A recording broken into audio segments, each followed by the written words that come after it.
So the gentleman just asked a question about how information is getting filtered into the community and out from us. And the question was that past few days an individual was identified and was detained, and he was a person of interest. We had him here. He's asking, how does that get out to the media? How does that happen? My answer to that is I have no control over what's being released or circulated in the media. Speculations that occur. What we can control is what we give you here, and as I was speaking earlier, that's why it's important for you to get the information from us. So, mi respuesta que le hago es lo que pasa es no me doy cuenta cómo se filtra esa información al medio de comunicación. Es importante que la comunicación venga de nosotros y no de otras partes. Es muy importantísimo porque ustedes a circular en otros momentos van a especular. Ahora, he also asked, the second question that he asked was that there was information out there that we had a person in custody of interest, a second person.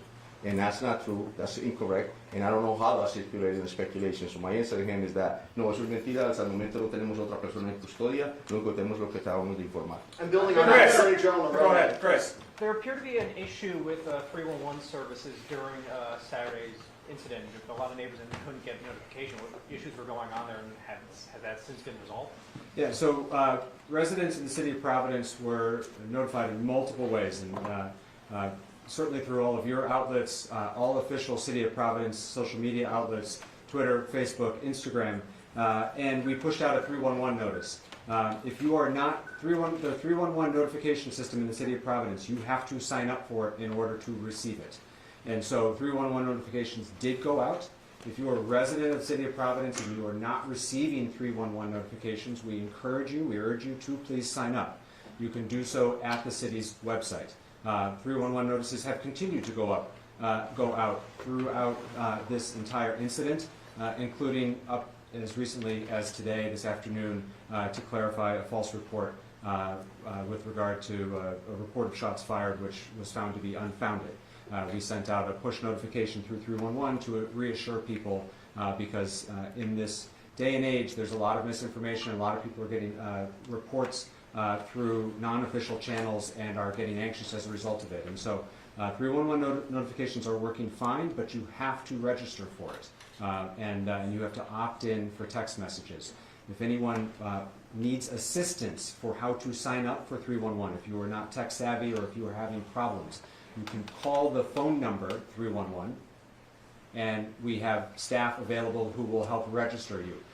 For all of our community, please know that there are always bilingual individuals to take those phone calls. Mr. Attorney General, you were on CNN this morning talking about, Mr. Attorney General, you were on CNN this morning talking about the person that you spoke, the person of interest from yesterday was here. We have not heard that here today. Can you talk about, is that person of interest still here in the state? Who was he? Was he from Wisconsin? Just, Yeah, I think, as I said last night, for those of you who were here, I thought it was really unfortunate that this person's name was leaked by somebody.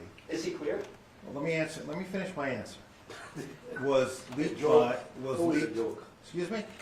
Why you finish the answer? You answer this question. No, I haven't finished it No, yet. no, Ronaldo. you always come up with the same so, answer. no, so I'm going to finish it. So,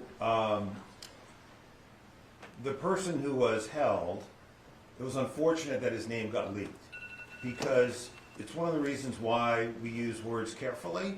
And detaining someone because they're a person of interest is different from having a person in custody that you're gathering evidence to charge. I mean, that's a place in an investigation that eventually you get to, but we weren't there with this individual. So it's hard to put that name, back in the bottle.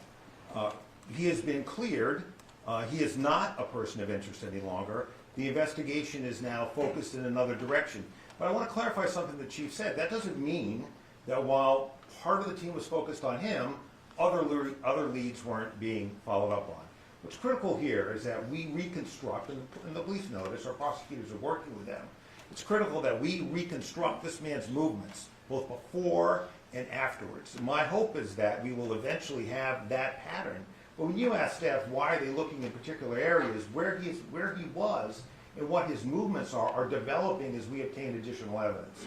So that can't explain why people are looking somewhere today as opposed to 2 days ago. We're learning more about his movements as we gather additional video evidence. And that video evidence has been coming in at a much greater degree than it was 12, 24, 36 hours ago. Why, you ask?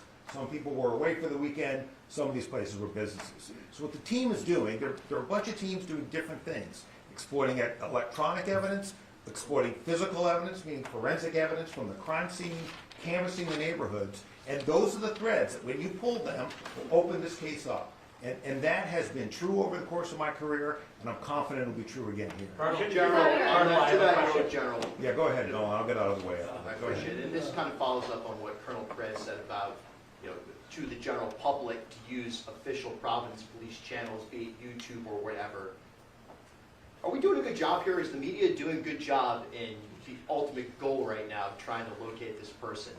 Yeah, look, I think part of what's important about these briefings, I give the mayor great credit for doing them, is to help push out information in a case like this to the press and the public to help us solve this crime. That's potentially what it'll take here. Mayor, Mr. Mayor, I want to go back to Brown University. Yeah. Okay? There's been a lot of questions, I've heard from a lot of parents today, and it goes back to the question about the alarm and that was installed in 2007. That in an active shooter location, it sends off a notice and tells people what to do. That never went off. I'm wondering, what is Brown's answer? And perhaps even just as important, why isn't Brown here today? As for the decision to activate the Brown alarm, that's a question for Brown. I believe it was asked of the chief of the Brown Police Department the other day. You'd have to follow up with him. Okay. This is not a decision that the City of Providence or any of the other law enforcement partners that you see behind me can trigger that alarm. I don't know the answer to that. We continue to work very closely with Brown, and it is no lack of support, or there's nothing to read into the fact that they're not here today. Do you have any we concerns have Brown? meaningful. We felt like there was meaningful updates to make with respect to the investigation, the video and photos that we shared today. Brown is not a part of those updates, and so we have all of the relevant agencies who are working on this and where we are in this investigation today, and that's why who you see here is here.